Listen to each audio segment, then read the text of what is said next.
We had a theory at the time that one of the most valuable commodities was going to be data. The world's most valuable commodity, the resource in question, personal data. And that people were going to buy more data because they're going to become much more data oriented. It's going to become easier for them to buy data. Fast forward today, there are more companies buying data today than there were back then. OpenAI buys a lot of data. Anthropic buys a lot of data. Google spent a lot of money on the Reddit data. And OpenAI paid New York Times. They did. And I think there was something for the data, but probably it was a bribe to get them to say nice things about them. $20 million for like incredible press about you. That's a good deal. Have you come up with a new theory about the next 10 years? The one thing I'm more confident on in the world of AI is that things like community of people is going to become even more important. Watching your football game with friends is so much better than watching a football game alone.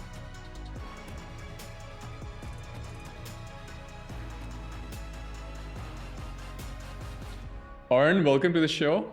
Happy to be here. Thank you for taking out the time. Of course. You hosted Dorkesh a while back, and you guys were debating whether you should do guest bios. I am heavily inclined towards doing guest bios. You are? I am. Why? I think, so I'm trying to come up with the archetype of successful founders, and I think their personal journeys matter because you can use those stories to inspire the next generation of builders. And also it helps you sort of draw a pattern about what happened in their early life or what was a transformational experience that shaped them. I find it interesting. It's interesting, but do you actually think there's an archetype? I think if I collect enough stories, I might be able to come up with one. Yeah, my guess is there isn't. Your guess is that each of them looks different? Yeah, each success is a success in its own way. Right.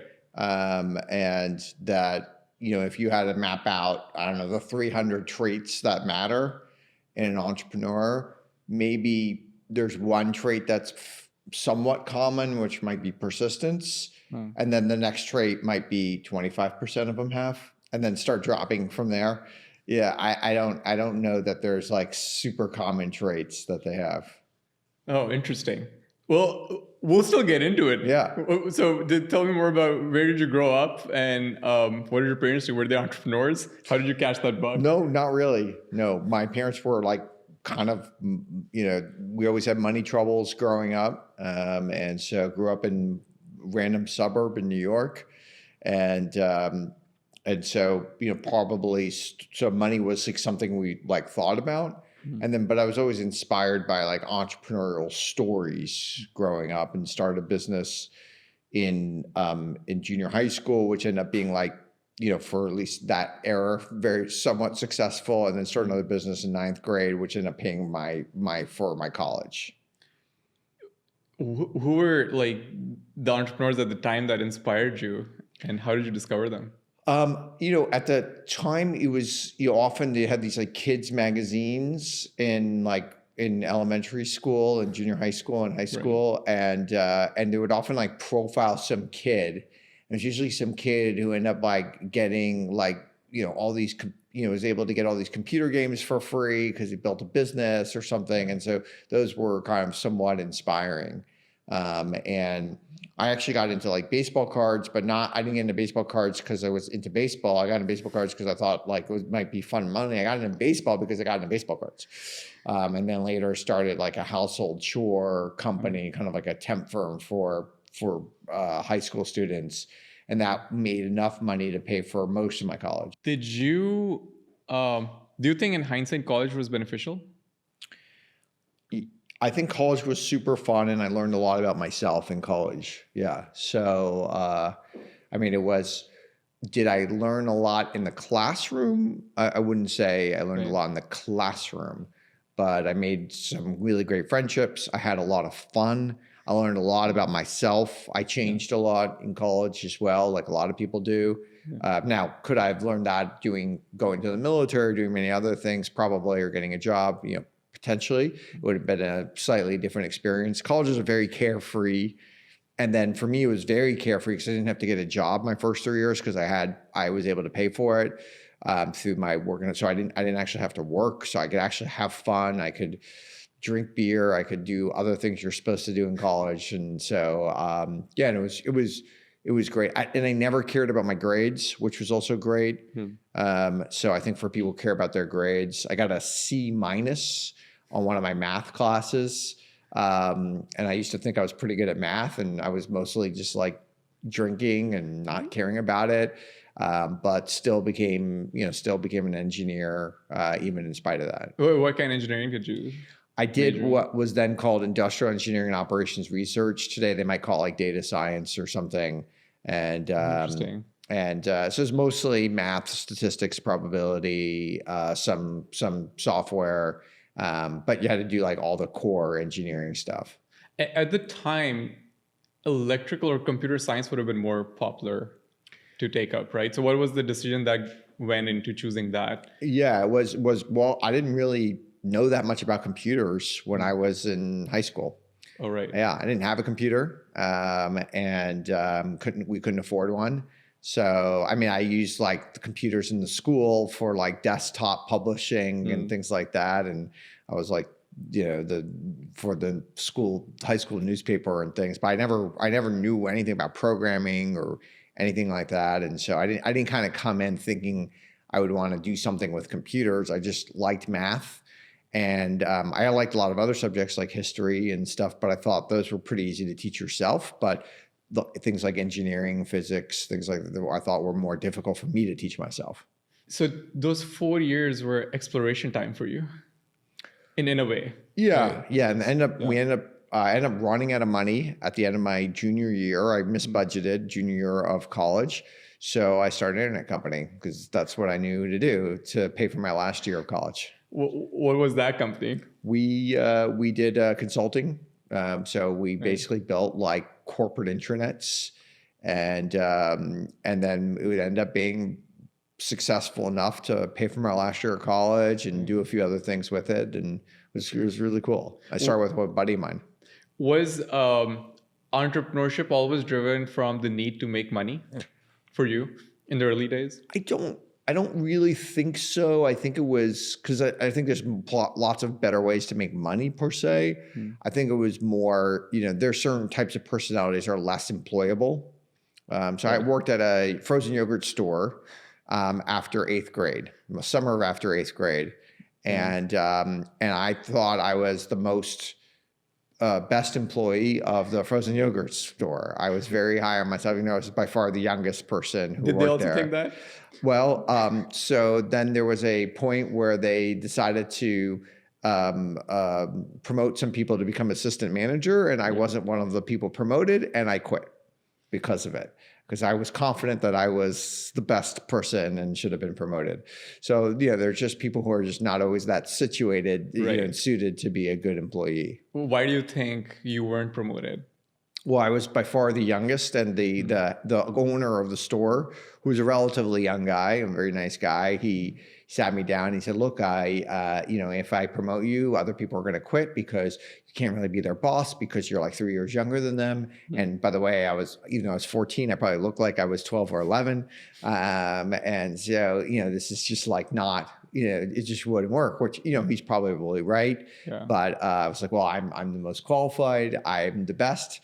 I do all the job. I make yogurt really well. I was the only one who was entrusted to a key to the store. So I'd come in early. I would set everything up and everything. Yeah. So I was like, you're entrusting me with the key. You're not even trusting me, your assistant managers with the key.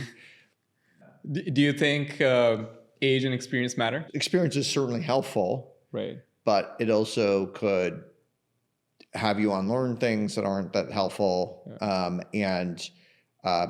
And experienced people have often some sort of entitlement.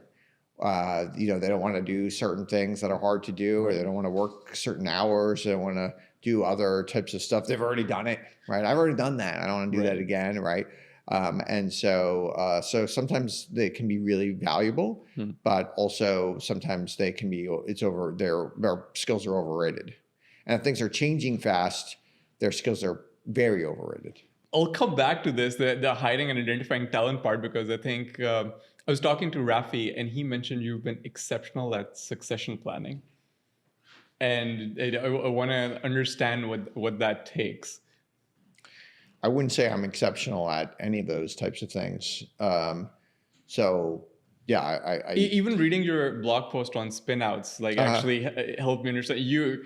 I think you're being humble about it, but you have been good at knowing when to pass on the torch to people who might be more suited to doing. Yeah, I mean, certain types of people are. One of the things, if you just happen to find someone who's an exceptional person, it would be good for you to try to work with that person as long as you can. And so I think a lot of times, especially exceptional people who you found, because you found them, probably means they're younger and somewhat undiscovered. And over time, if you work with them, other people will realize they're exceptional, and other people will also want to work with those people.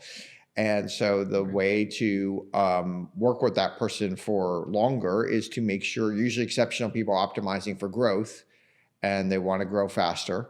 And so you want to make sure that this exceptional person is increasing in their growth. And if you can help them do that, then they'll stay with you for as long as they're growing very fast.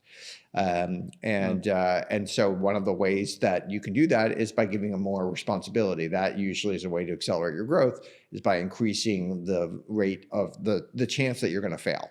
Right. So if you join, McKinsey as a 23-year-old, like your chance of failing is close to zero. It's rounding down to zero, right? They've set up all the guardrails to make sure you can't really fail.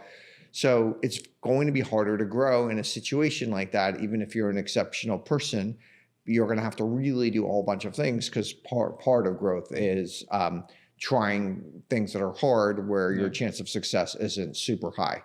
And so you want to be able to give people more responsibility over time so they have a relatively high rate of failure. And you don't want to have like a 98% chance of failure or something, but somewhere between, let's say, 1/3 to 2/3 chance of failure is like the optimal point.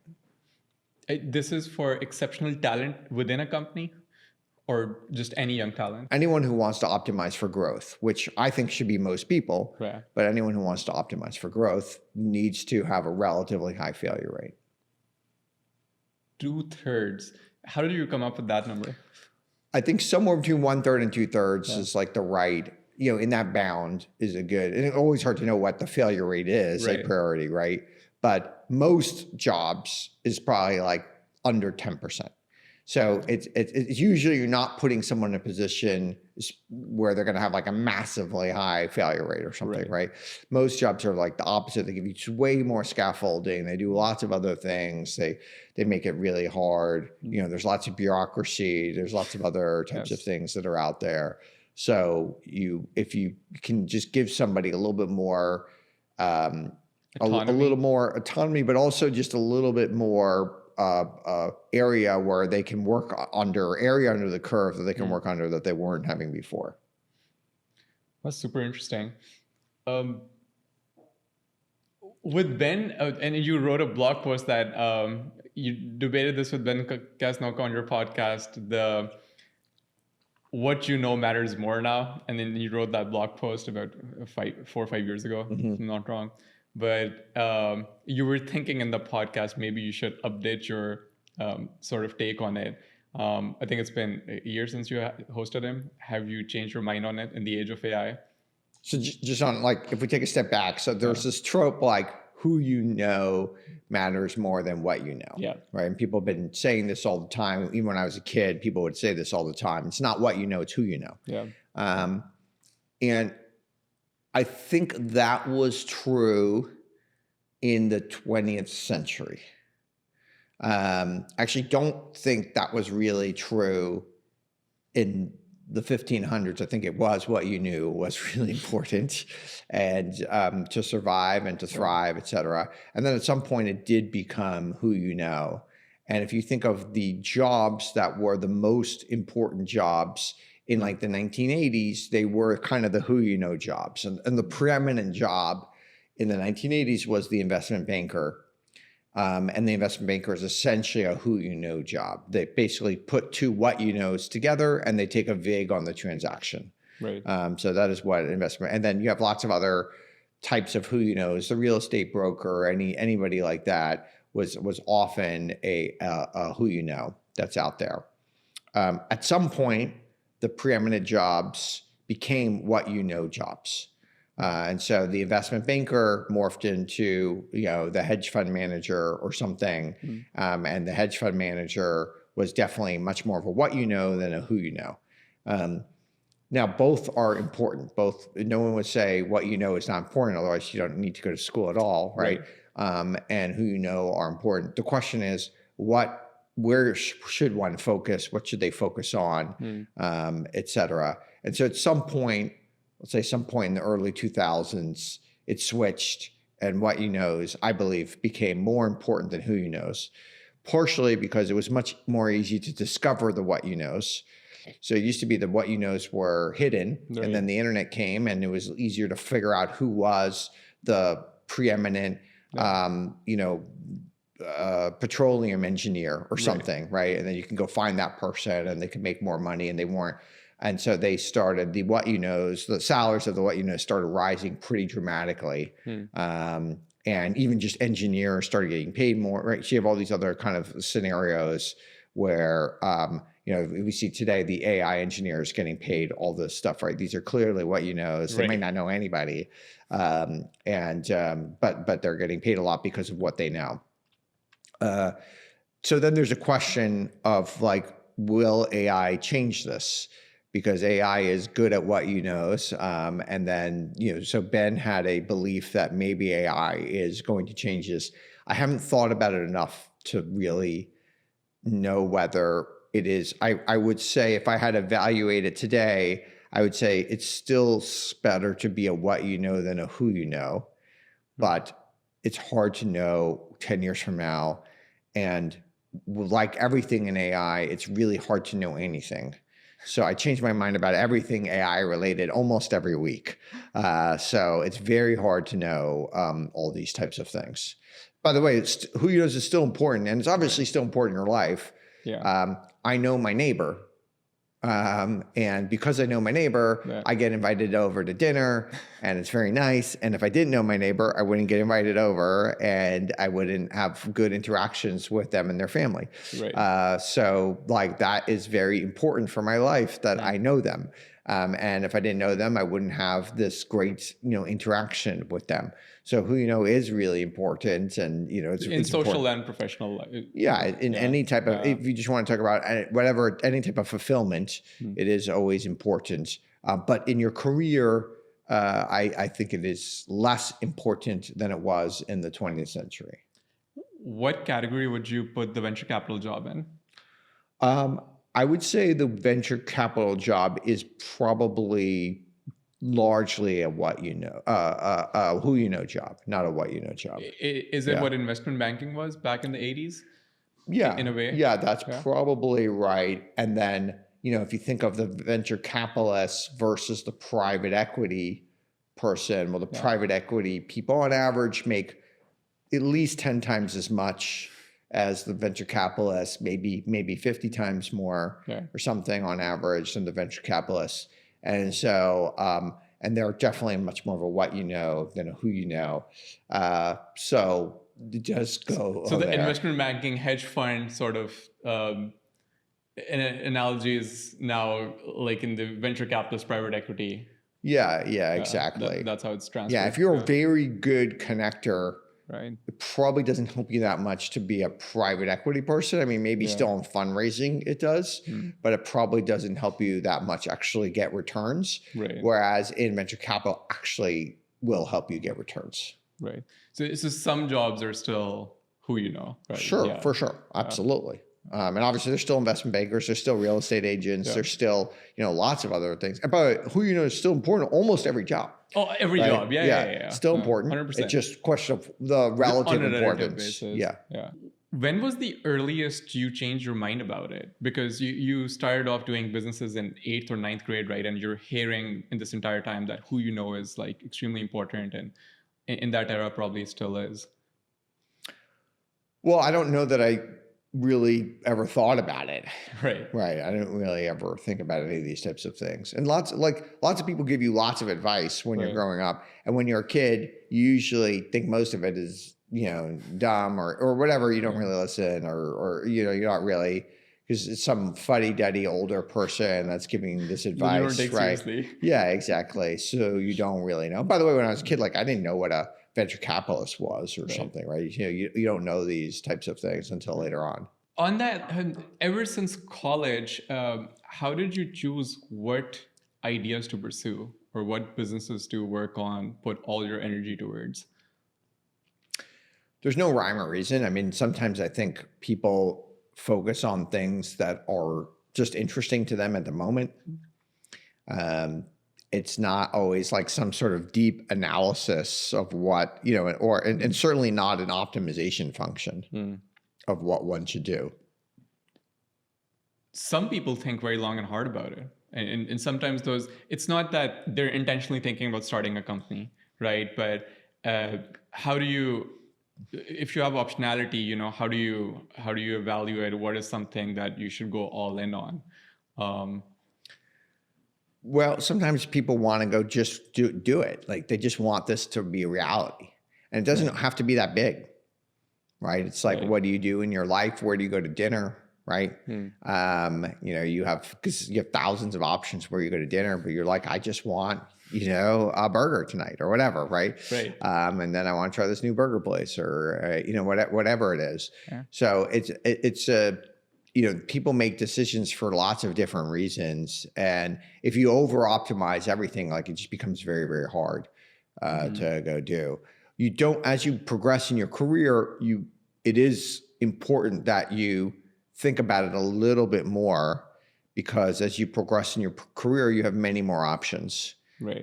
And so you don't want to end up in a local maxima where you're just doing the thing because it's presenting itself to you and it looks decent. That's an interesting analogy. So you're tying fulfillment in a way to what you pursue. Yeah, that's right. I mean, I don't think you should be pursuing things that don't fulfill you. Right. Right. Of course. And so you have a lot of different opportunities, and some of those things might be fulfilling you spiritually. Sometimes you're trying to do things that are better for society. Sometimes there's more personal reasons for doing or more selfish reasons. Usually there's some selfish reason, right, for doing it. And so you have to weigh those types of things. But if you weigh it too much, you're just not going to do anything interesting. So sometimes it's just going to just get started. Yeah, I agree. So whatever that obsession might be, even if it's seemingly not the biggest thing you might work on in that moment, it doesn't matter. You just follow it because it fulfills you. Yeah, it's very hard to know. Yeah. It's very hard to know what to do, but it's no one's life is optimized. No one is optimizing for anything. If you actually look at people, no one's actually optimizing for any one No, in thing. hindsight becomes easier to map out, but in the moment, nobody is, right? Even in hindsight, you can't really map it out. So no one is actually optimizing for anything. You're right. Nobody's optimizing for it. Yeah. You think Elon Musk is optimizing for taking over the world, but he spends half of his time playing video games. He literally is because he's and that relaxes him. It makes him happy, whatever.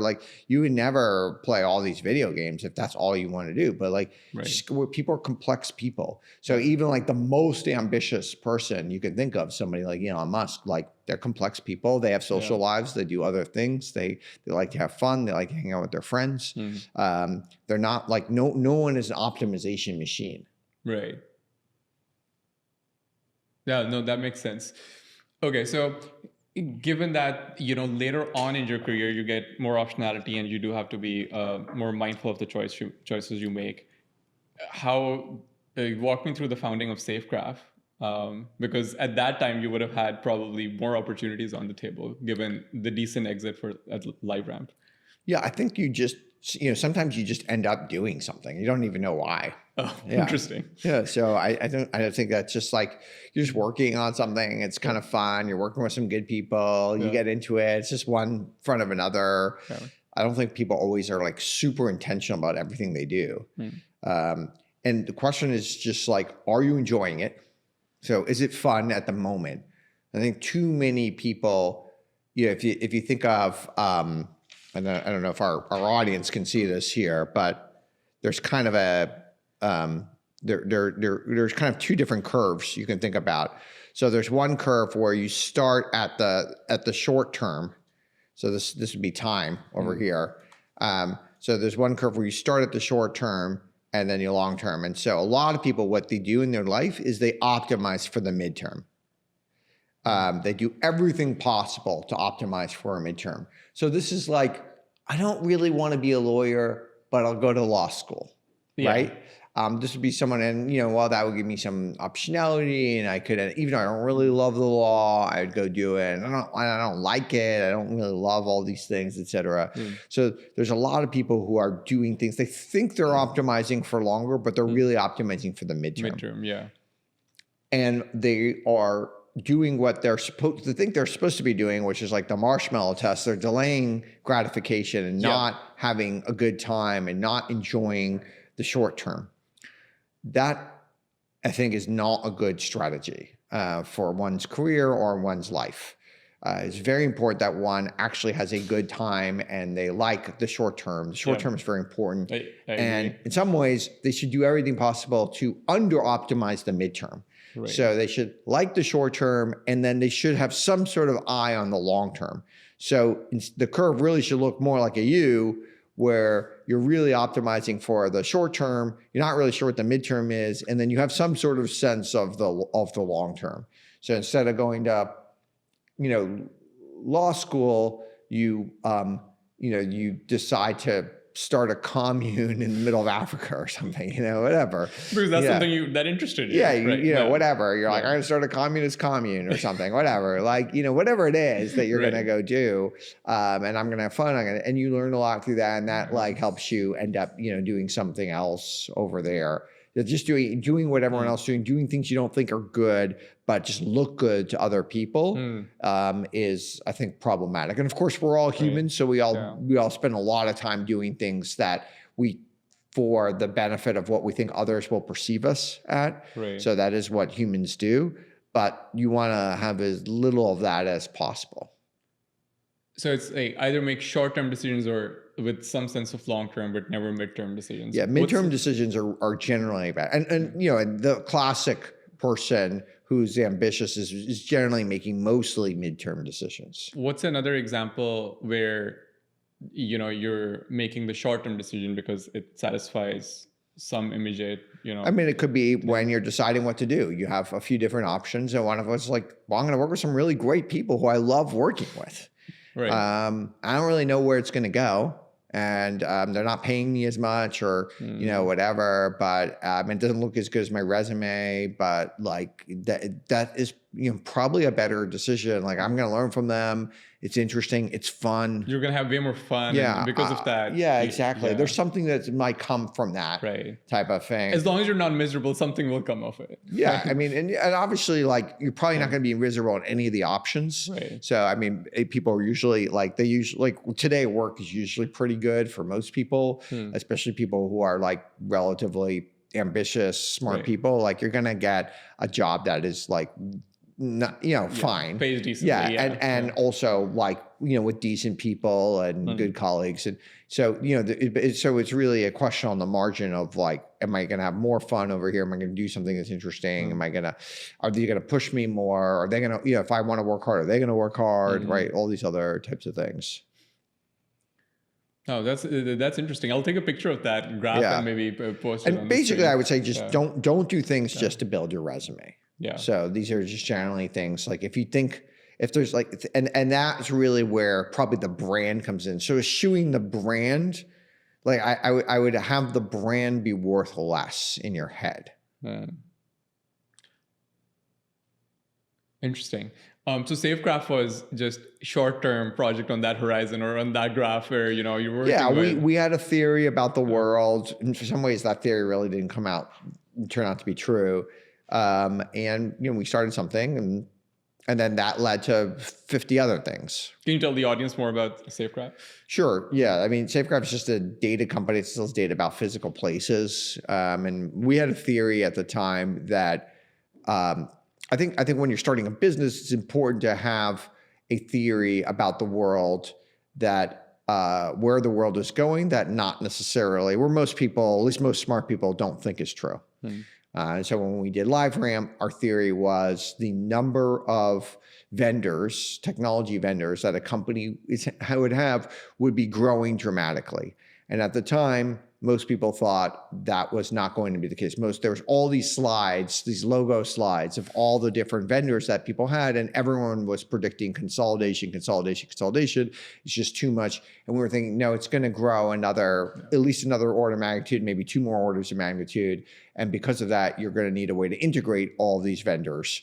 And so we got to do something that nobody else was doing because nobody believed in that vision. And then, we got lucky, or whatever, maybe not lucky, but our vision turned out to be correct. Right. In Safegraph, we believe that because the world was becoming much more data oriented, you had this rise of data scientists, you had all these other types of things, that the one of the most valuable commodities was going to be data.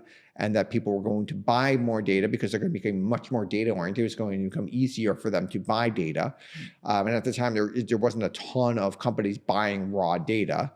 And so we thought, okay, let's start a bunch of data companies. Let's invest in a bunch of data companies. That theory turned out not to really be that true. So I would say today, fast forward today, there are more companies buying data today than there were back then. So let's say more today than there were 5 years ago, but there's not that much more. So it really hasn't grown at the rate that I would have thought. Now, some people say, oh, you're still early, and that could still happen. Maybe that will, I'm not sure. But I would say the bet we made turn out not to be correct. May turn out not to be correct. It has so far turned out not to be correct. And so I would have thought by now it would have grown an order of magnitude. Right. And it's grown very small, very slight. In some industries, it's actually shrunk. So like the number of hedge funds, I would say when we were starting, there was about 100 hedge funds that were serious buyers of data. And today it's probably 60. It's actually gone down. So so in some areas actually is worse. What is leading to the demand going down, I guess? I don't know. I think there's a lot of different theories as to why. And on the hedge fund side, it was just either too expensive or they weren't. A lot of hedge funds suffered in general. So some of those funds may have blown up. And then, some of the ones that are doing extraordinarily well, maybe ate the others or something, right? You have the classic ones that buy data like Renaissance and Citadel and Point72, right? And you have these other kind of guys that are out there. Those guys are still buying tons of data. Yeah. But even some of the biggest hedge funds in the world, the Bridgewaters of the world, Bridgewater basically almost buys no data. So you have these like huge funds that are hundreds of billions of dollars of AUM and basically don't buy anything. I mean, they buy like stuff you could put in Excel, but nothing serious. But the other side of this is that in the age of AI, you're almost, at the right time.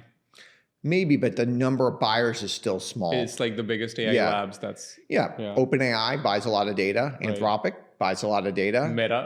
Meta buys entire companies. I don't think Meta buys that much data. I mean, they buy some, but not given their scale yet. Maybe they'll start now. They bought Scale AI. Yeah, exactly. So kind of for the data, maybe, right? So maybe, but I don't think so. I think they bought Scale AI for the people. Yeah. You think it's not for the data? I don't think so, because they're not. It's not like they're making it's not like they're saying no one else could buy the data. No. Everyone can still buy Scale's data. Fair. Right. So if the data was that valuable, so I don't know. So I don't think they're as big of a buyer as OpenAI, and they're obviously a much bigger company. Right. And I don't think they're. And then Google bought some data from Reddit or from some of the other places, but we will see. I guess so there's not that many buyers there. There are some, and so I'm glad the number of buyers has gone up from these AI companies, and some of these AI companies do spend a lot of money on data. But also these AI companies might be very ephemeral, and so they might be buying that data today, but don't need it next year. So this might not be recurring revenue. And Google spent a lot of money on the Reddit data. That was a 2-year deal. We will see when that deal comes up for renewal, Right. what they're willing to spend on it. My guess is much, much, much less. And OpenAI paid New York Times. They did. Yeah. And I think there was something for the data, but probably it was a bribe to get them to say nice things about them. It was probably a very cheap way to get decent press. So in that case, I don't think the data is nearly that valuable, but the press might be way more valuable than that. So $20 million for like incredible press about you, that's a good deal. Yeah. But New York Times is a journalistic endeavor, Right. And you've got to pay for advertising, and that's a good way to go do it. So my guess is that's the reason they did it. And the New York Times, really, that is really not that valuable.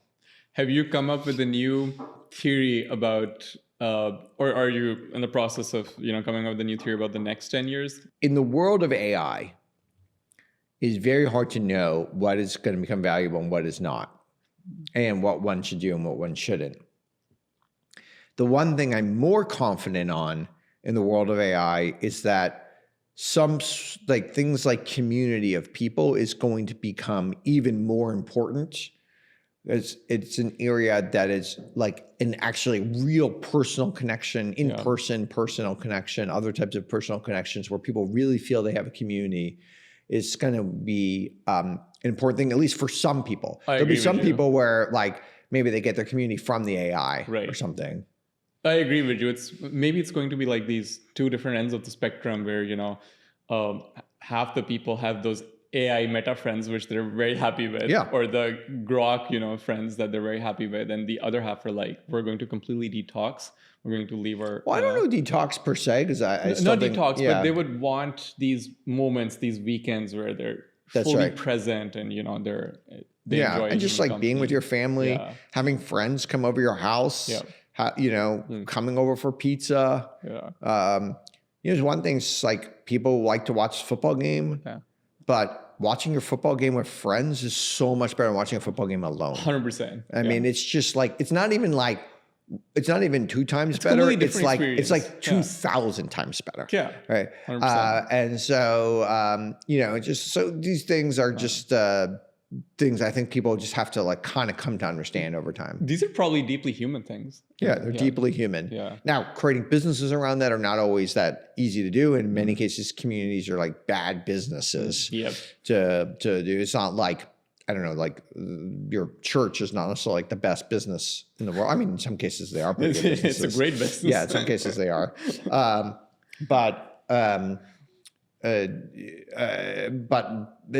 the question is, I'm spending much more time thinking about how do I do more stuff in community, not because these are great businesses, but because I think it's really good for humanity. Right. Is that part of Dialog? I think there's lots of things that are part of all these things. I think there's lots of different reasons for all these different things to exist. And, if you think of going to church or something, like community's a piece of the bundle. It's not the only piece of the bundle. In fact, some of these churches today, the community is actually not as big as it used to be. So a lot of these churches are really big today. Yeah. Some of these churches are 30,000 plus people. You show up, you might not know anybody at the church, right? So it is, in some ways there's some spirituality. It's an entertainment. There's other types of things. Now, there might be a side thing where you have a Bible study or a side group or something where you get because community is really about repeated interactions with people over long periods of time. That is what builds community. Having a one-time interaction with someone, it could be a start of something, but it doesn't build that community unless you're having true repeated interactions. And then a church is that central place that repetitively brings people together. Correct. And there's some excuse. It could be Bible reading or something else. Yeah. Right. Now, when you have a church of 200 people, you can know everybody, and it can be multi-generational. Everyone's kids, people's parents, etc. But when you have a church of 20,000 people, then you have to have subgroups within that if you really want to build communities.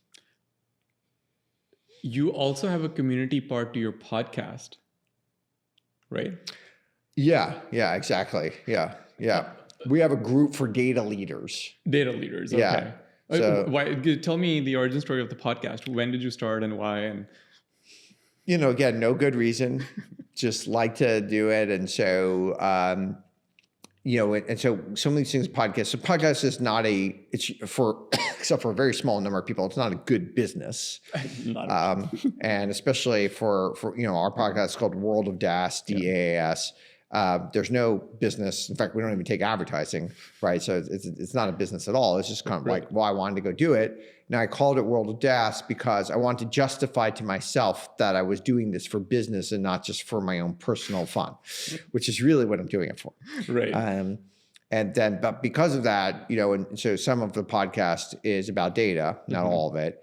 And because of that, I ended up building a community, which is separate from the podcast. Actually, has really nothing to do with the podcast. Oh, interesting. Okay. Yeah, which we call the World of DaaS community. Okay. So it's also called the same. It has the same brand name. Okay. Yeah, same brand name. Yeah. So we, you can use some of the same staff to help do it or something. Same domain. Yeah. And that is a community of data leaders where you have a very small number of people who really care about data, really have very deep questions about data, want to interact and talk to other people about data, want to potentially do business with other people. So it's this community mostly for CEOs or from key executives. They pay a yearly fee to be part of the community. There's an event almost every week that is sometimes can be very small, 6 people, 8 people kind of discussion about a very, very niche topic that only a very small number of people would actually care about. And so people self-select in, and then we get together as a group once a year and in person as well. And these other leaders, are they gathering around these niche topics like every month or so? Or is it like it's not, there's a coordinator. There's coordinators who coordinate these types of things. And so somebody will say, okay, I really want to talk about selling data to AI or something. How do you do it? How do you structure the deal? What do you do? Everyone knows this is often a one-time deal. Can I make it less than a one-time deal, or other ways to structure it? Can I understand it better? Can I get some of the learnings out of it? Can I get whatever? So they, raise your hand if you want to talk about, okay, there's 15 other people who want to talk about this. Let's have some discussion, and maybe just an hour. Okay, what's the best practices? What are you doing? Et cetera. It could be like that. It could be anything. And it could even be about something about hiring or something that is a little bit more across that many people would have a discussion on. So the podcast has been sort of successful. It has 70,000, followers, subscribers on YouTube, and it has grown. Even though it didn't start out as a business. Yeah. What are some of the biggest sort of benefits you've seen now that it has grown more? I don't know. I mean, it's just fun. Still to be seen. It's just fun. Yes. I mean, again, I think people do things for lots of different reasons that are out there. And sometimes people continue to do things that they don't need to continue to do. But in this case, every week I enjoy it. And what I do think people should do, so I think everybody should do this, they should actually write down the core things that they're doing, and then maybe once a year or twice a year, look at those things and try to decide whether they should still do those things. And it could be really big things, do you still want to be married to this person or something, right? Do you still want to be in your job? Do you still want to live in your city where you're living in, et cetera, right? And it's actually really nice when you say yes, right? And then you realize, oh, actually, I love being married to this person, right? This is an incredible thing. I love this thing. I like where I'm living. This is I love this job, right? It's reaffirms what you want to do. I think it's a helpful thing. And then it could even be your views on topics or something. Have I changed my view on this? Obviously, and then other types of things do I still want to be part of this club, or do I still want to do this thing, or do I still want to play tennis every week with this guy, or whatever it might be, rather than just keep doing it because it's there. Now you can't reevaluate every day. That would be insane. And so, but once a year, twice a year, I think 5-6 key moments. Maybe once a year is good enough. I have another very close friend who does this, and you're probably the only second or third person I've heard this from who does this. Oh, really? Okay. Yeah. Huh. Very interesting. What are you've talked about community a lot. What's the secret to building a valuable and engaged community? I don't really know. We're still figuring it out. Yeah, I think it's really hard to build. I mean, I think a community needs to be niche. So you need to have people that kind of believe something that is pretty rare and that they are aligned around that belief, and that brings them together for some sort of thing. If you're going to have like a robot, again, maybe if it's a different, but you need to have, and sometimes it's just a neighborhood community, everyone who lives on this block, right? Yeah. Except for that one guy who we hate, but everyone else who lives on this block. Gathers around that one guy. Yeah. And then partially it's also, we hate the guy who lives, in the corner because he yells at all of us every time we walk our dog, right? So that's actually, it's like good to have some enemies in a some community. common, some common enemy. And then then I think communities are like somewhat related to cultures, and cultures are important to be niche. Like I think right now, a really great culture, if you want to start a company today, this is my advice to so I would start some sort of like thing that's going to appeal to like less than 1% of people, but really appeal to them. So my culture is my kind of culture idea, which I would never do, but this is my idea for someone else to go do, is like, we wear suits to work. We're a tech company. Okay. We wear suits to work. We use Windows. We don't use Mac, right? We have formal kind of planning meetings or something, right? Whatever. Like it's very, very formal. We clean our desks every day with Windex that's out there, right?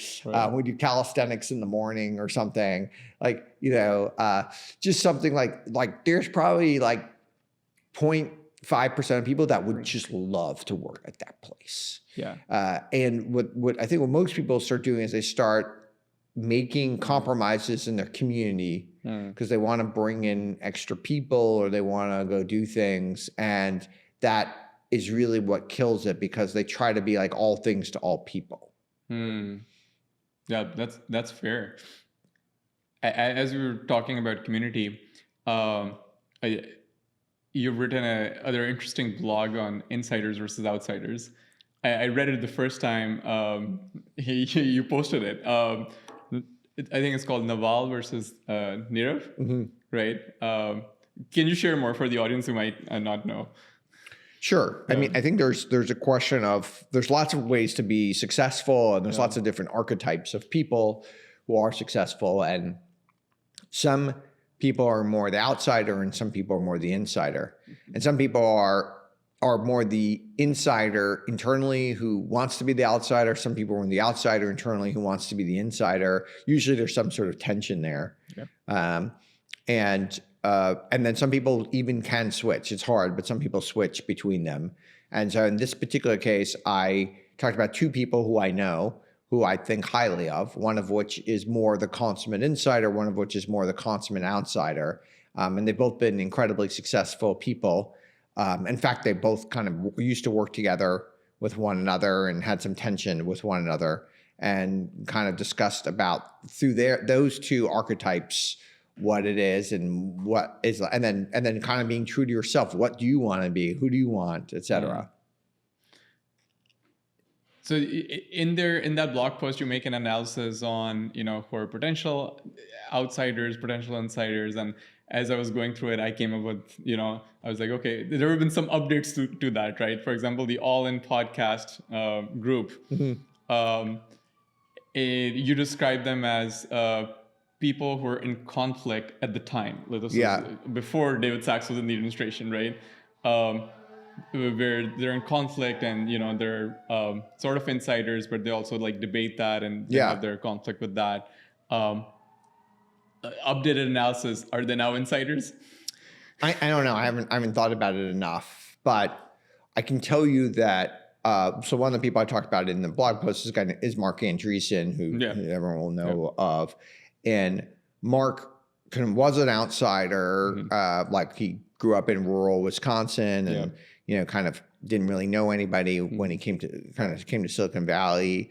And then he quickly kind of got drawn in after he was super successful at a young age, got drawn into the world and got on a bunch of boards and very prestigious boards and married into a very prestigious family, did all these other types of things. And for a while, really, really became like, in some ways, the consummate insider. Yeah. And then I think at some point, a few years ago, he decided that actually he wanted to be, because being an insider has huge benefits, but also lack of freedom. You can't really do exactly what you want to do. Yeah. And he decided that the freedom to think and the freedom to do things was more important than the benefits. I don't know exactly how he made his decision there. And so he, even though, you would think, okay, he's still super successful. He's still, and he still has a lot of insider advantages but I would put him in the outsider category now. Still? Yeah. I would say he became an insider and now he's moved, at least from a personality wise, back into the outsider category. Now, maybe like the second, it might be different or something. Right. But I think he has evolved kind of back to, whereas like somebody like Peter Thiel always was trying to stay the outsider. If something was drawing him in too much, he would try to move to make sure he would stay as much more. So he was probably much more true to that all the way through.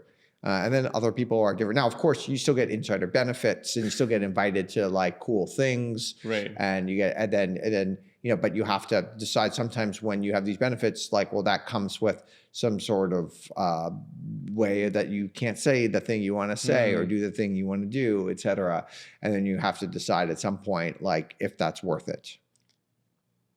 Do you think that's why Peter Thiel has stayed away from being a proactive part of the government? Whereas a lot of his, affiliates, associates are, a part of the government now, at least this administration. Well, is it to maintain that freedom? Well, I think obviously if you're part of the government, you don't have as much freedom to do things. Yeah. But that doesn't necessarily mean you can't be an outsider. But it's harder to be effective if you work for the government, if you are an outsider. And so I think it is important to know yourself, but also super, super duper successful people that are founders rarely are successful in government. Right? Yeah. The current president being the exception, but kind of like you have to be the president, Right. So it would be very rare to see somebody who could actually translate those skills into. So I think if you were a business person, you worked your way up to the top and you understood how to play the game, you could be successful in government. But if you are a founder, it would be hard unless you were the top dog to be successful. That's fair. That's fair. There's there's another pair that you didn't discuss at length in the blog post. I'd love your take on Paul Graham versus Sam Altman. Do you think they were outsiders as well? I would say I don't know. The Sam one's harder to know. But Paul Graham, I think, is definitely an outsider. And I think part of the reason he left YC is to stay the outsider. Oh, interesting.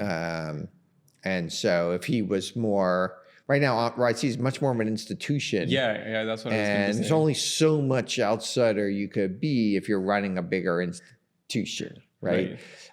So I think he wanted more of the freedom to do what he wants to do. And that at some point that necessitated him leaving YC as the CEO. Is he now the chairperson of YC or on the board? It's always hard to understand how that works. We don't know.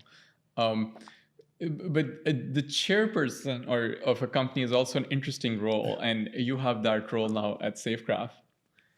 When do you make the decision to take that role, and what does that involve? I don't know. What do you know from what you've executed? Having done it. What I know is you don't know. What in the Safegraph case, there was an extremely talented guy who's been working for Safegraph for a long time, who I thought would do a better job as CEO than me. And so it was it was still a decision I probably made way too late. So he's been CEO for, at this taping about a year. Maybe we should have done that a year before or something. He's done an incredible job. He's a great guy. He's very, very sharp. He works incredible hours. Now, of course, it's hard. You don't always have that person to go do it. So it's certainly hard to make that decision if you don't, like, recruiting a CEO. That is hard. Extremely hard, and also often leads to failure. Yeah.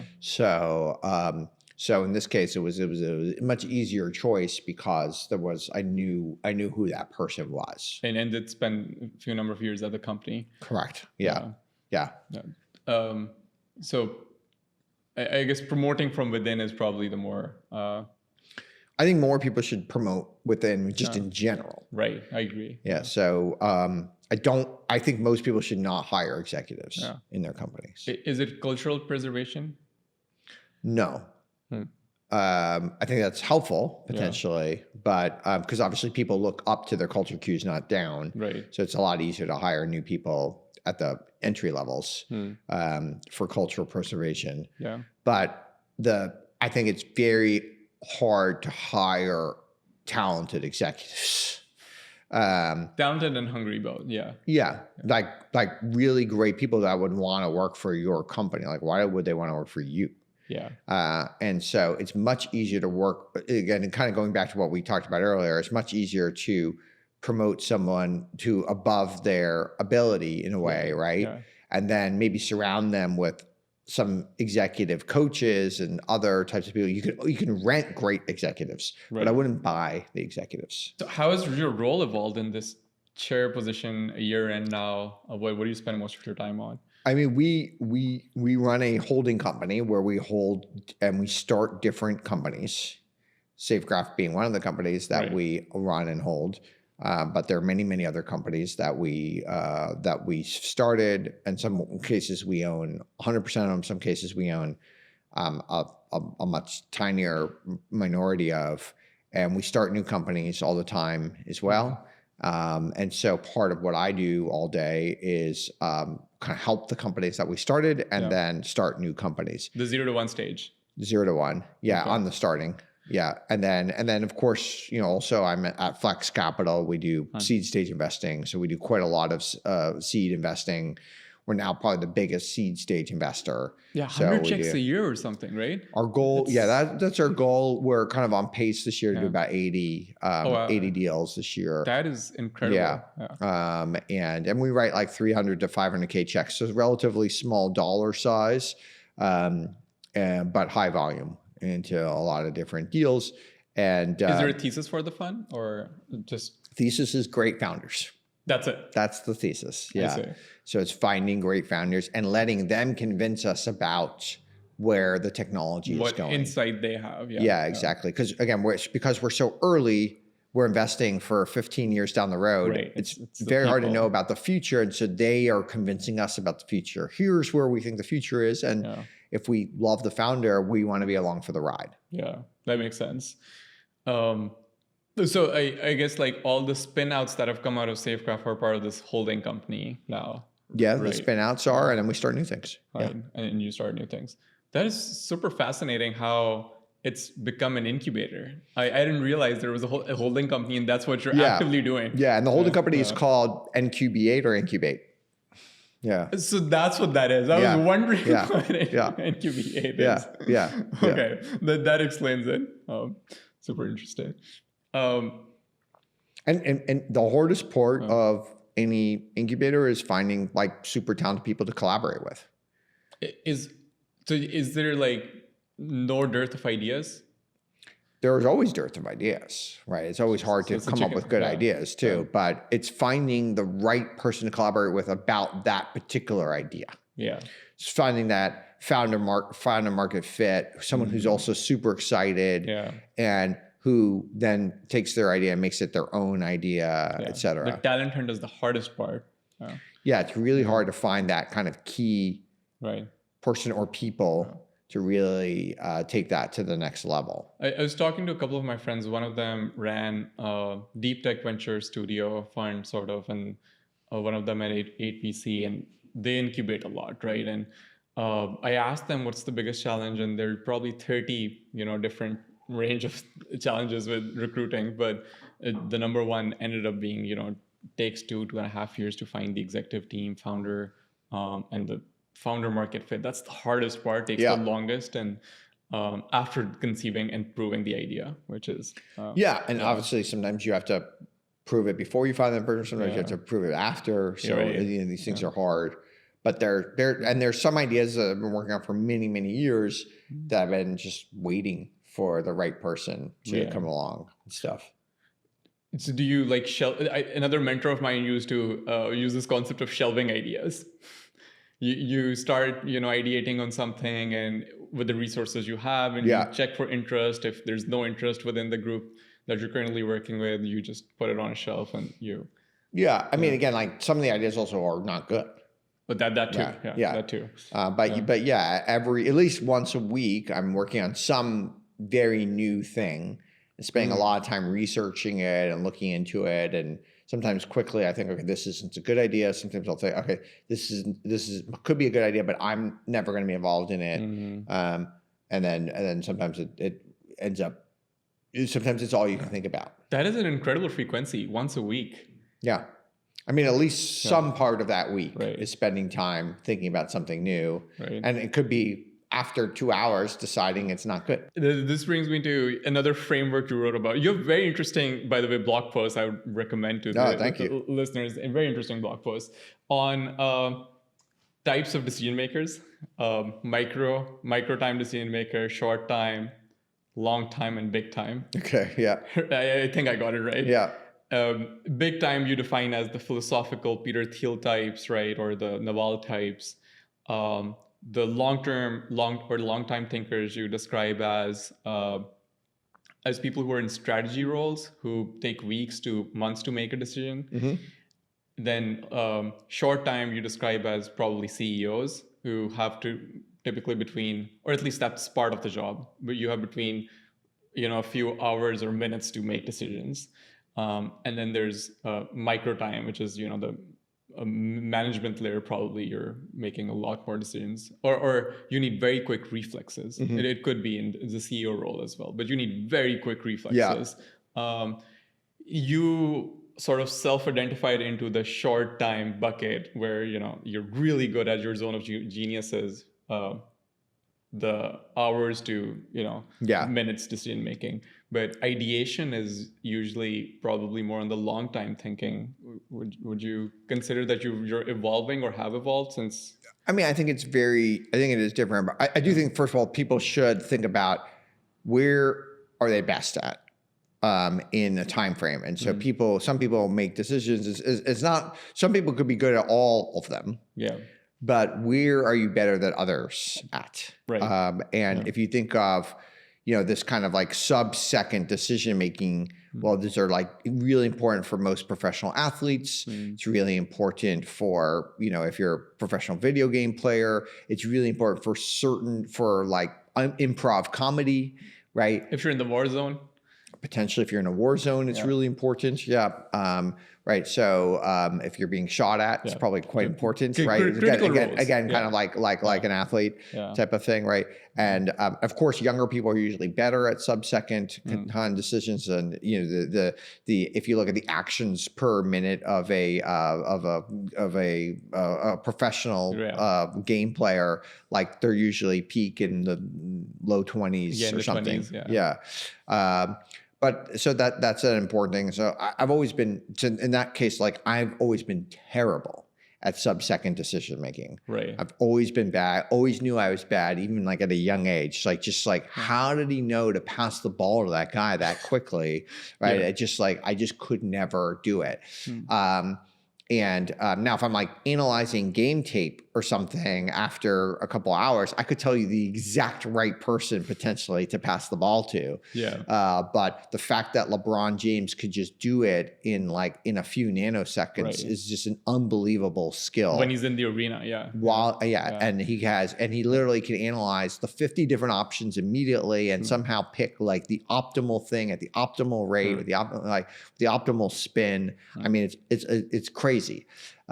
So you have to understand each different thing on a time scale and understand where you're good at. And then some people are just like super deep thinkers too. Yeah. And they're incredible, and and they're great at, I'm really good at making decisions in, like, let's say hours kind of time frame. I can assess it.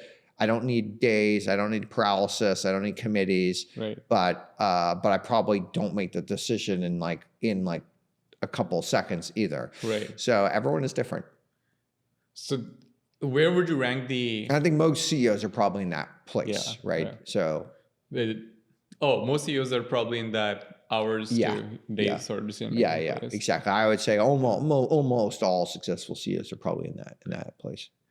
The micro, very short time, sort of the decision making the athlete makes, you think that can be learned through reps and hours? Well, I think probably all these things can be learned. Yeah. But there's you still have some sort of, and again, that might be changed. That's changed. But if you kind of do some sort of self-eval when you're 14 years old, you're probably really good at some. You might be good at all of them, but there might be one of them where you're absolutely excellent in.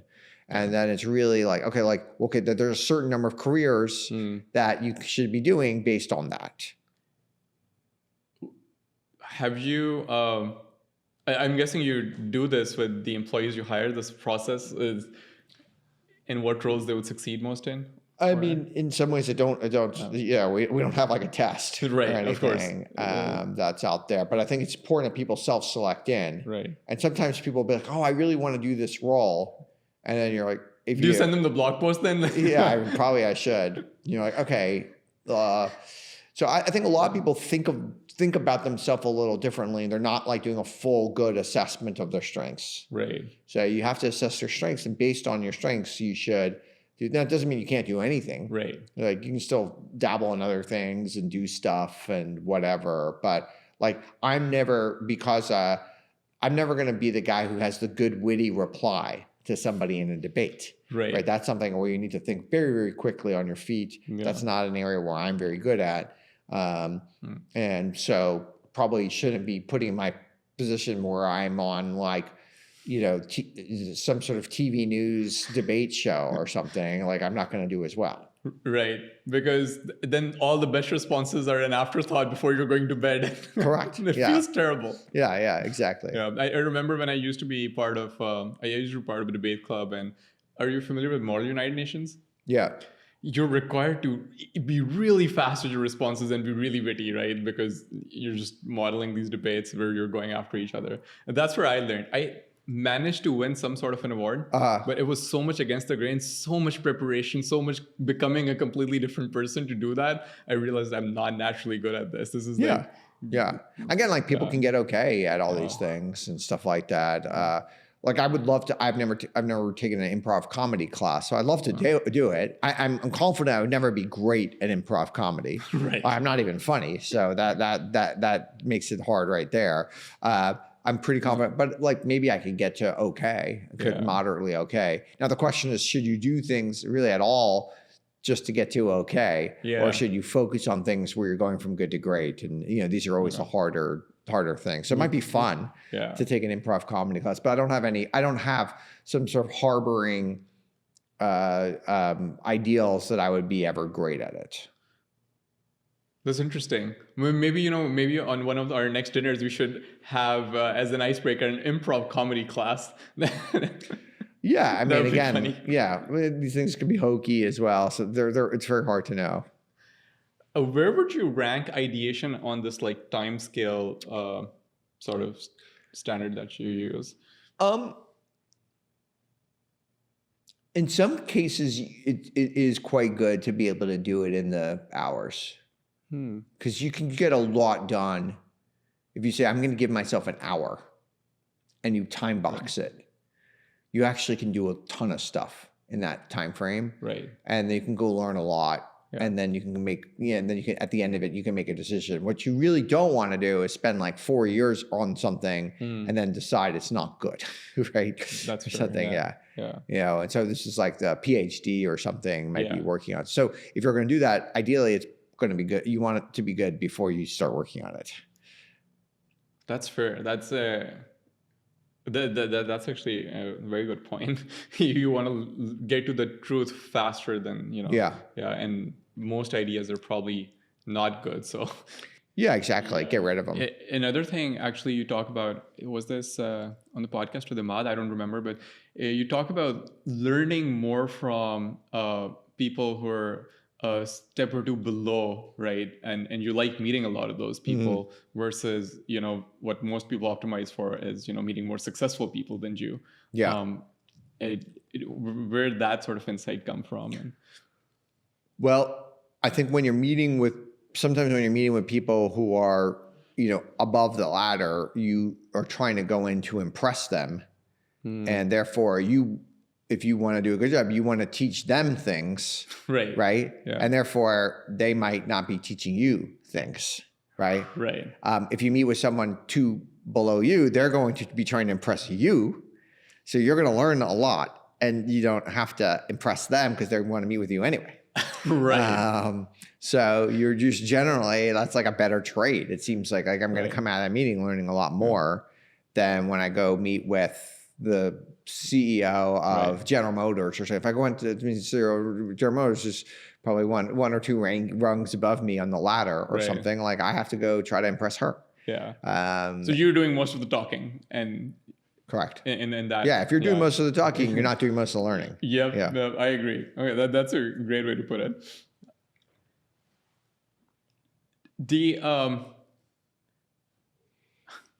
So while interviewing Darkesh, that was by the way, a really interesting interview. You mentioned that one of your friends has figured out, while we were talking about conversations, how to only have interesting conversations. I don't know if you remember who that friend is. Can you share what their strategy is? I mean, I think it's somewhat of an antisocial thing. Right? Most people don't have that many interesting conversations. And so if you are optimizing to have interesting conversations, you have to be willing to get out of social situations a lot. Right. Yeah. And so most of us don't have the, for whatever reason, we haven't optimized our life to go do that. So I think you have to be willing to not do the typical things that most people have to do. Don't go to the happy hour. Don't. I mean, even like Thanksgiving with your broader family, you may not be optimizing for having interesting conversations. So you might be optimizing for community. You might be optimizing for other types of things there. So I think there's different levels of optimization that go, but it's hard to always have interesting conversations. Yeah. Is there a conspiracy theory that you believe in, or more recently? I believe in a lot of conspiracy theories. Yeah. What is one that you believed in most recently? I think there are. I think most times when there is something that becomes popular, that there is a back channel conspiracy to make it popular. Like, I don't think things become popular by accident. And eventually those things might hit the zeitgeist or something. Like we all value gold. But I think at some point there was this cabal of people who are like, we're all going to value gold and gold's really important. And let's start telling people that gold's really valuable. Right. And somehow those people and we don't know who those people are, but somehow those people changed the world. And of course they probably said that because they had a bunch of gold. Yeah. Right. Yeah. And so I think in general, any type of thing that becomes super popular, there is, again, sometimes there's an accident, but there's often a conspiracy to make it popular. Bitcoin. Sure.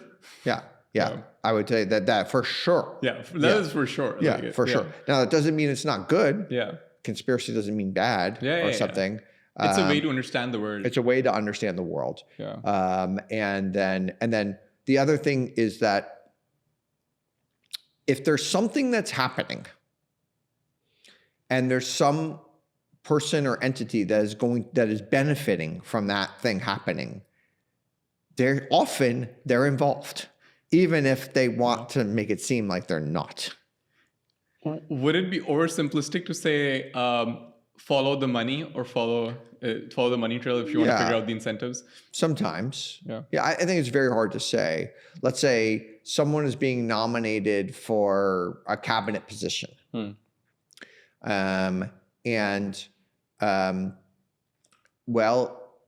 want that position, but you didn't get the nomination. Okay. Right. Well, it wouldn't make sense, but you want to support your president or something, whatever. Okay. Well, it wouldn't make sense for you to be against the nomination. Right. But if somebody else could be against it in a way, right? You're maybe clearly the number 2 or number 3 choice or something. So if that got killed, even though that is a member of your party or something, right? Right. So I often think that there's conspiracies that happen. It's just like who benefits from it. Yeah. And it's not always who's against it publicly is the one that benefits. They're often not. They could be in cahoots, or they could just be the patsy of the other entity that benefits. That is true. So you have to dig like probably look 2-3 layers deeper to. So, and there's some conspiracy going on. Usually, there's some trading. There's some other types of things. Like conspiracies happen all the time. Yeah. It is a very common thing, and and so so there's always this thing like there's no conspiracies, like no one could coordinate. It's like that is just not true at all. I 100% agree. Now, a lot of the things people say are conspiracies might not be true, and those so there are these things like that are like somewhat preposterous sometimes that people talk about or whatever, but there are conspiracies. Well, what's the most preposterous thing you've heard recently? I never know, because sometimes these things are never, you never really. And by the way, I haven't like always gone on the route to disprove it, either, right? Like honestly, I have no idea if like we actually landed on the moon or we faked the moon landing. Like I just believe that we landed on the moon, because it's easier to do that. It just seems to be the simple thing to believe. I haven't gone down the rabbit hole of proving that we landed on the moon. I've never been to the moon. So I just believe that we have, and it's just simple to live life that way. There are plenty of people who don't believe it and think it's a big conspiracy, and so and they might be right, honestly. But I've just never I've never gone like first principles there, and you can't go to first principles on everything because you won't have time to do anything else. That's so fair. You have to believe the zeitgeist on most things, and every once in a while you can go to first principles on something. You choose what you want to go first principles on. Yeah, you mentioned that reading fiction early on inspired you, and some of it was, or I think you mentioned the movie The Right Stuff, and that's nonfiction. Oh, that's nonfiction. Yeah, nonfiction. Okay. Yeah. Is that is that about that was about airplanes and astronauts, and so that is interesting. Now you brought up the landing on the moon topic, so I wanted to connect the dots. Did that at any given point inspire you to maybe start a hardware company or do something more out there like a moonshot? Certainly, maybe I will. Yeah. Oh, yeah, okay. Yeah. I don't know. Yeah, these things maybe it's one of the weekly ideas popping up. Sure. Yeah. I mean, you have to play in your zone of competence too. So there's certain things that like you're just you would love to do or you'd love to be involved in, but you're just not going to be. You might not be the most successful person to go. So why are you the one to do it? You have to always be asking that question. How can you uniquely contribute to this? There's so I hosted Doug Leone for another one of these events that we did not record, sadly. But while doing research, I figured that he asked this question to founders when he's meeting them. He asked them about their siblings and what they admire most about them, because what he's looking for is like whatever they admire most in their siblings, that's probably something they lack in either themselves or something they hope to get better at, and that tells a lot more about them. Do you have any such questions for when you're interviewing, when you're investing? But I think that's a very interesting question. I think it will tell you a lot about somebody, and I've heard that before. And he's obviously a very, very sharp guy. I'm not sure that it's predictive of anything, though. I actually think it's very interesting and gets you to learn something about somebody, and like, it'd be probably a really good question to ask on like a second date or something. But like, I would really doubt it's predictive of any founders. So that's what I would think of too. And again, I don't like say anything bad about Doug Leone. He's a legend. He's amazing. He's like, his track record speaks for itself. He's a way better investor than I am. We're just evaluating the question on its own. My guess is he is successful in spite of that question, or maybe he just likes it. Or maybe actually it's opposite. Maybe it isn't predictive of anything, but it makes people, they are thinking about themselves, and that means they like him more, and he's more likely to win the deal because he asked the question. That is probably true. That's probably more likely. He's probably not picking them because of their answer, but they're picking him because of the question. And that is probably, because he's probably in a lot of competitive deals where like he has to get them to pick him. Yep. And so something like that is probably a very good, like introspective, I like this guy. He's asking interesting questions, that type of thing. Again, most founders I think are so successful founders. I don't think there's many commonalities among successful founders. How we started, not many commonalities. So I don't know that you would be able to learn that much there. Oh, interesting. So do you have a favorite question you ask when you're hiring, or? I don't know what's predictive. And I think when you're hiring or when you're investing in a company early stage like we do, the most important thing is to find, it's kind of like, there's kind of two things you're trying to do. You're trying to weed out the people that are bad, right? And that wouldn't be good fits. And you get better at that over time. And then you're also trying to find this rare 10Xer. And in my entire life, I've only hired a small number of 10Xers. I've only invested in a small number of 10Xers. Which is most companies, most people, it's... Sorry? I think most companies are like that. It's like only a few number of 10Xers. Yeah, it's extremely rare that a 10Xer will join your company. And I can tell you pretty concretely today that I cannot identify the 10Xer from the good person a priori. So obviously anyone you hire, anyone you invest in, you think is going to be good. You wouldn't hire someone who you think is not good, right? But some small portion of those people turn out to be absolutely outstanding. And when I go back in time, I don't think I could have predicted that person would have been the person who would have been absolutely outstanding. Of course, I hired them, invested in them, but and so I just think these are really, really hard to know, especially from interviews, limited interactions. Some of those I knew right away after working with them, like within a month working with them, that this was like an extraordinarily exceptional person. But in the interview process, now maybe I could have run a better interview process. Maybe there could be other things to do.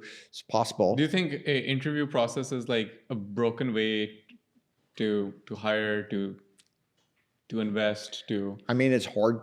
It's hard to know what else you do. I mean, certainly the interview process is just one piece of it. I mean, resume is very important, right? So people look at resumes, and I think the resume is incredibly important. Why do you think the resume is important? I think you learn a lot about somebody from their resume. So it's certainly important. It makes it easier to weed out people, right? And so you can have a pretty high sense, okay, it's extremely high likelihood this person's not going to be successful in this role or in this thing based on their resume. Again, you might be wrong. There's going to be the outlier. So you're probably looking for their innate sort of qualities or abilities based on the roles they've done previously, right? Yeah. Some of them could be transferable skills. Some of them could not exactly. Be transferable. It's hard, but it's hard to know. And then there might be other things, like they put something out there, like you see someone posting, they're writing a blog or something, right? Like, well, that's probably pretty interesting. You probably learn about somebody by what they write about. Maybe you can see an interview with them. Maybe they're posting on X, right? So there's lots of other, there's some work product that's out there that might be somewhat public and you can access. Proof of work, some sort of proof of work that you can access, GitHub repo, whatever it is that you can access that gives you a sense of what they've done. Obviously, you may have worked with them before, right?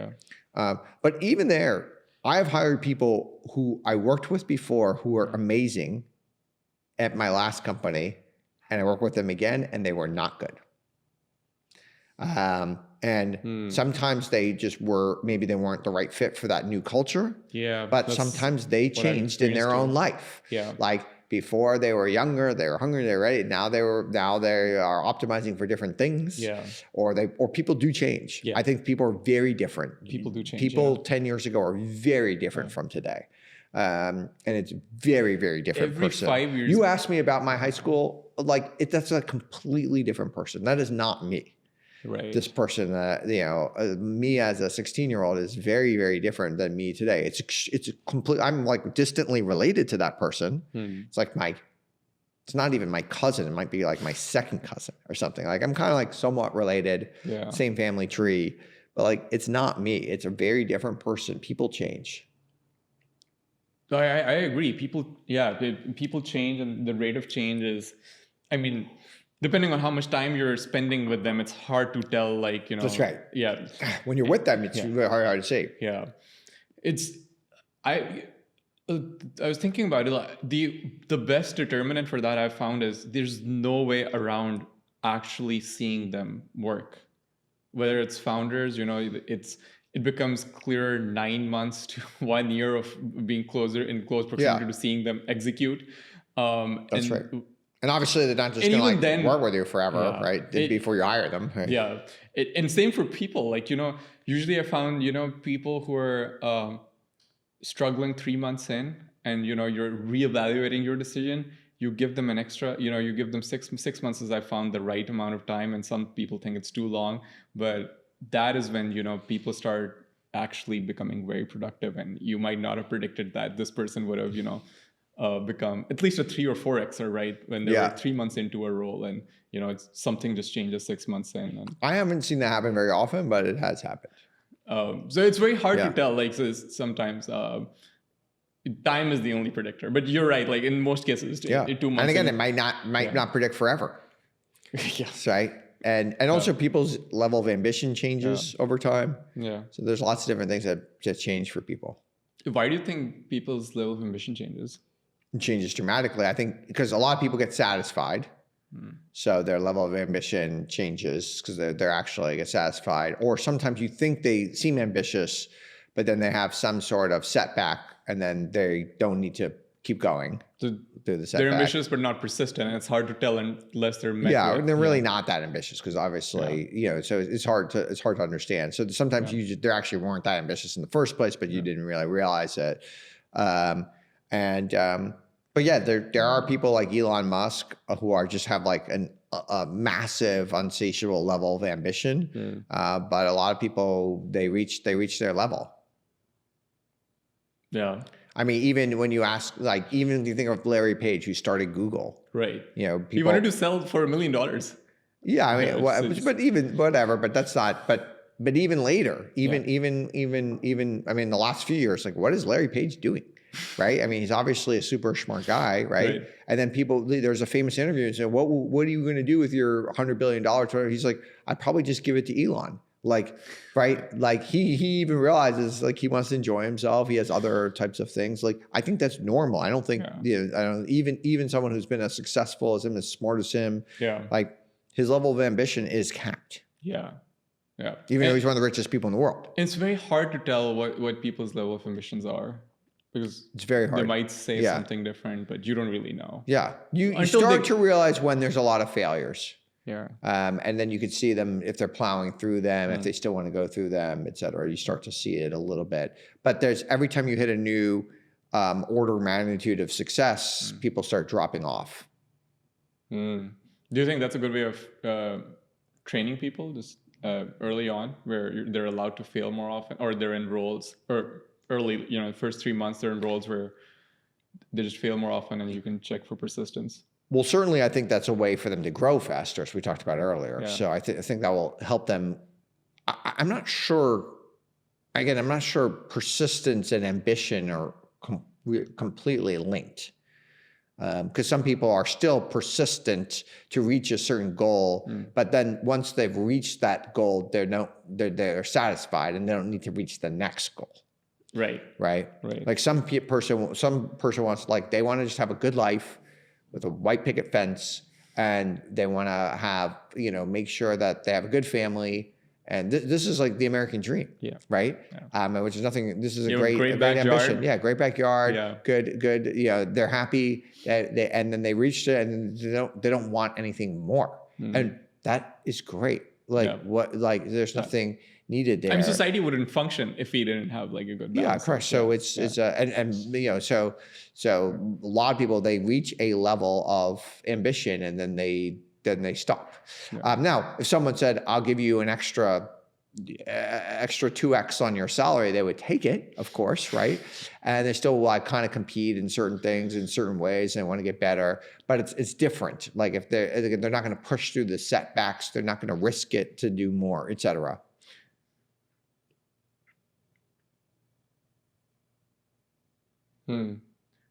It's interesting how human beings are very complex, as you alluded to earlier. Each is very unique, hard to predict. But I'll keep my thesis on trying to identify the archetype. Yeah, there might be ways to do it. there might be ways. Yeah. It's also hard to know because every error might have a different type of successful person. Right. So you might be predicting for the past. And most predictions are really good at predicting the past. Even predicting the past is incredibly hard to do. So most people are terrible at predicting the past, but like predicting the future is really hard. On that, we talked about your the predicting the future thing, but like it's been a very fascinating conversation. What are your favorite books? I like a lot of books, but I tend to read mostly nonfiction, and I think they're books that make you think. Okay. But first of all, I think I've read too many books. Okay. So I wish I read fewer books in my life. Why did you say that? I think a lot of them aren't as valuable. A lot of them are, they're just kind of, you're just filling time with it. A lot of it, I could probably have learned it much quicker. And I still haven't learned that lesson.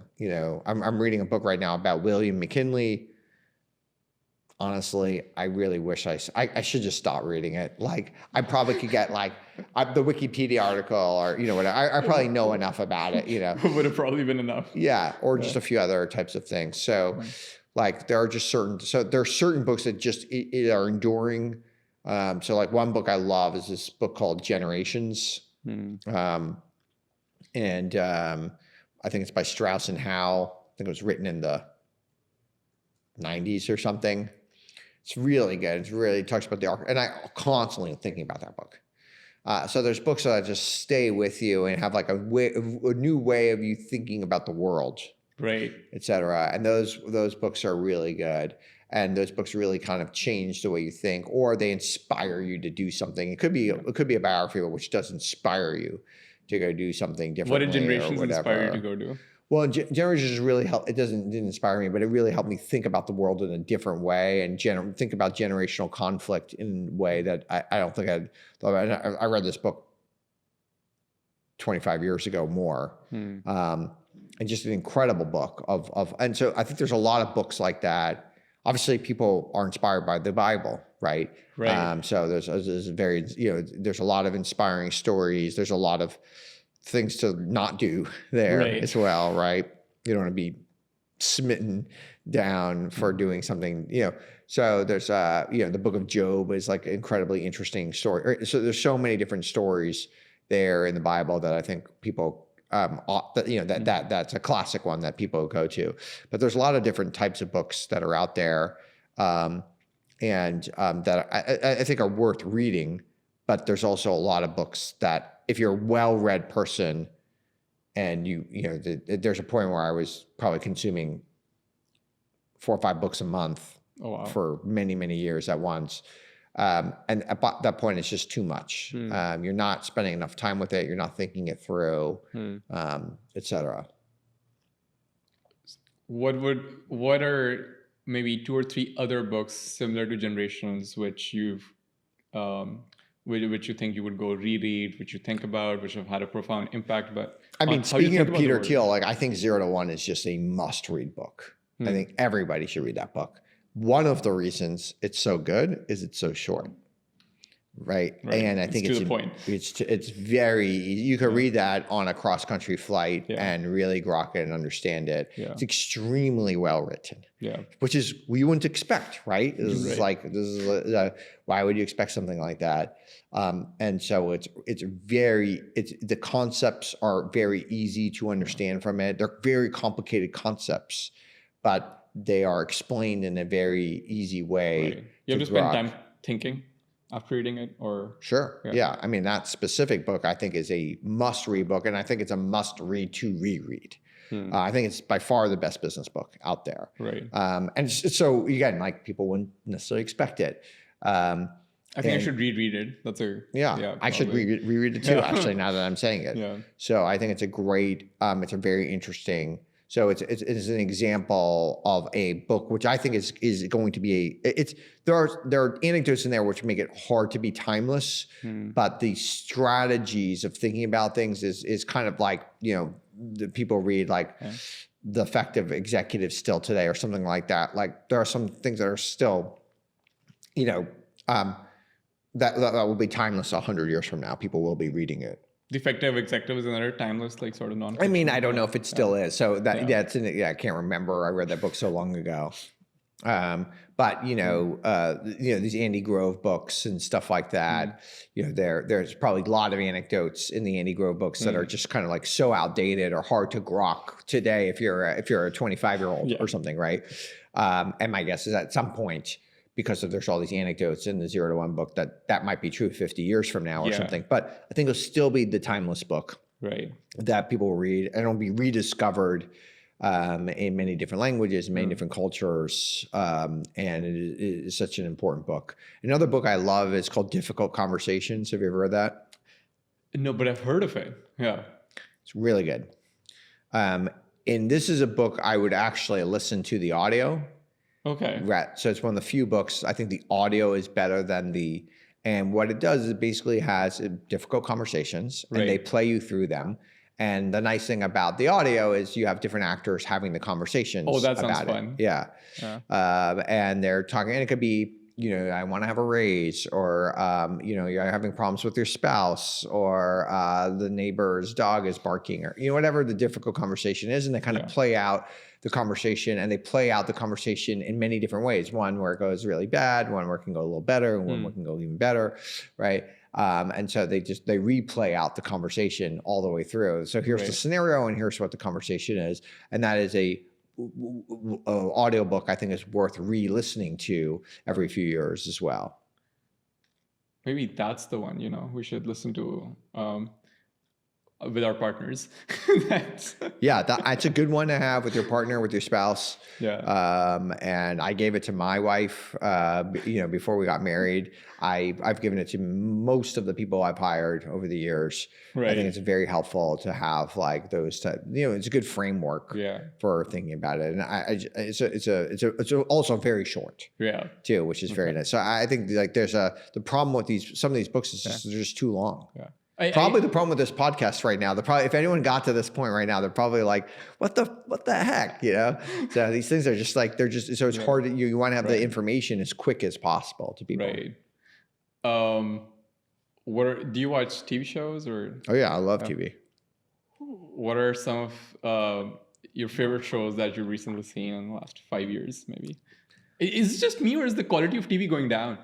Good, shows, just good shows. I would say it's not as good as it was. There was a peak. Yeah. And that peak was a while ago, like 20 years ago or something. Yeah. Yeah. We still keep rewatching shows from a long time ago. Yeah. Yeah. Yeah. Like The Wire is such a good show. Like, have you seen The Wire? I have not. It's so good. The West Wing I've seen, which is. Yeah, I haven't seen The West Wing. I haven't. I've seen some episodes, but I've never actually watched the whole series. It's pretty good. Okay. Yeah. But The Wire is I think one of the best shows of all time. What's it about? It's about gangs in Baltimore. Oh, and other types of, and lots of other kind of complicated interactions in Baltimore. What era is this from? Probably 20 years ago, less than 20 years ago, in kind of like 2000s, kind of 2010 kind of era. but just a very, very well done show on every dimension. Maybe I think there's 4 seasons, 5 seasons or something. Nice. And there are certain seasons people think are terrible, but even those seasons I think are amazing. What are some of those? There's this one where everyone says, don't watch this one season. It's not worth doing. It's like the middle. I forgot. It's like season 3 or something. And people are like, oh, this is terrible. But even that one I thought was, in fact, I actually loved that particular season too. So I see. I just think these things are just like really, it's a really good show. I mean, there's a lot of great shows that are out there. And I think there are shows you want to get lost in, but also shows you can learn about and stuff. I have been watching Severance. I'm 1 season in, and I started watching it and didn't think I watched the first episode and didn't get into it, and then I kind of came back to it. Yes, same. And so I would say of the new shows, this is the most like interesting one that's out there. Number 3. Sorry? Number 3 from a mid-era, maybe. We've done 20 years ago, and then we've done most recent, so maybe somewhere in the middle, maybe something from 10 years ago. Oh, another great show that's out there.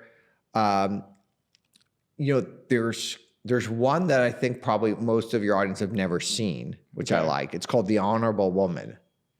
What's that about? It's very complicated. It's kind of a spy thriller. And it's about a woman who's in the House of Lords in the UK, and her father was assassinated, and he was an Israeli arms dealer, and it's got the intrigue of MI6 and the Mossad and the CIA, and all in one, and it's kind of a very, very the 1 season only. Right. Very good. These 1 season shows, they get you hooked, and they're probably the ideal amount where they keep, leave you wanting more. Yeah. Always. Yeah. And, if you watch a show, maybe it doesn't make sense because it kind of does, like, it doesn't make sense as much to have a 2nd season or so. They probably could have done it. Yeah. But, and then, if you ever see Occupied. No, what's that about? It's a Norwegian show. Very good. I'll give you a few of these kind of like a little bit off the rails one. Yeah. Occupy is a Norwegian show where the Russians are in cahoots with the EU and they occupy Norway because Norway is going green and it doesn't want to produce enough oil for the EU. Right. And so Russia occupies it. And this sounds very interesting. And it's fantastic. It's very well done. Again, like a little bit fantastical. Yeah. But it's still, I think you can learn a lot from it. Yeah, really good. And then there's a French show called The Bureau. I like spy stuff. So the Bureau is an incredibly well done show about spycraft. It's about the GGSE, which is like their version of the CIA. Right. And different operations. Again, a little bit fantastical, doing a few things that but probably, like the main character probably should have been killed a few times when he wasn't, right? I see. But a little James Bond like where a little bit. I mean, it's not as unrealistic as it's not a James Bond or Bourne Identity type of thing. Yeah. But like he's not going to like win in a fight with people per se. But there are they're different kind of, and then there's all these subplots of different people who are in the unit who are spying, who go undercover. There's one subplot of a woman who goes undercover in Tehran, and she pretends she's a earthquake engineer and stuff like that, but she's actually a spy, and just like the whole subplot about her and being undercover in Iran, how she gets to Iran and what does she do is quite interesting. I have a whole list, and I'm sure like my listeners have a list now. Most of these shows like they probably might not have heard of because. Well, that's good. Hopefully these shows will get some more viewership. Auren, this was a lot of fun. Thank you so much. Yeah, for absolutely. Coming on the Thank show. you. Really enjoyed it. Yeah, absolutely.